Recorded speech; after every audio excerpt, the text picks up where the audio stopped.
جب میں نے اپنا ڈرائنگ سٹارٹ کیا تو میرا یہ بڑا ایشو تھا کہ مجھے کوئی ایک خاص پلیٹ فارم نہیں ملتا تھا، ایک خاص ٹاپک نہیں ملتا تھا جس کے پیچھے جو ہے میں اپنے آرٹس کو ڈرا کروں۔ تو ویسے میں اس کی تلاش میں تھا کہ ہمارے معاشرے میں وہ کون سی برائی ہے جو میں اپنے ڈرائنگز کے ذریعے سے دور کر سکتا ہوں یا اس کو میں تھوڑا ہائی لائٹ کر سکتا ہوں۔ وہ جو تھا عورتوں پر تشدد تھا۔ ایک آرٹسٹ جو ہوتا ہے، ایک مصور ہوتا ہے اور ایک پوئٹ، تو وہ بہت ہی حساس ہوتا ہے،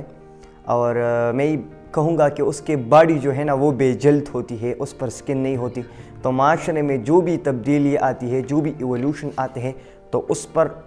اس کو افیکٹ کرتا ہے، اس کو وہ متاثر کرتا ہے، اثر انداز کرتا ہے۔ تو میں بھی ایک آرٹسٹ ہوں، میں اور تو کچھ کر نہیں سکتا، نہ ہی میں کوئی بڑا سیاسی رہنما ہوں، لیکن میں اپنے آرٹ کے ذریعے سے جس طرح ایک شاعر جو ہے اپنی شاعری کے ذریعے سے اپنے ملک و قوم کو کوئی خاص پیغام دیتا ہے، تو اپنے ڈرائنگ کے ذریعے جو بھی وومن وائلنس ہوتا ہے، اس کے جو پورٹریٹس ہوتے ہیں، پورٹریٹ آف گریفس، تو وہ میں تخلیق کرتا ہوں اور دنیا کو دکھاتا ہوں۔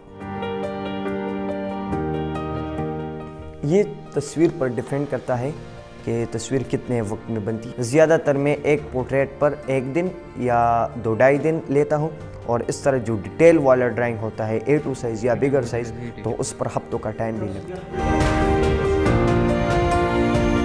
میں جن شخصیت سے بہت زیادہ انفلوئنس ہوا ہوں، بہت زیادہ متاثر ہوا ہوں، اور جس کی انفلوئنسنگ میں نے آرٹ سٹارٹ کی، جس سے میں بہت متاثر ہو گیا، وہ ایک اطالوی آرٹسٹ اور مصور تھا جس کا نام لیونارڈو دا وینسی تھا۔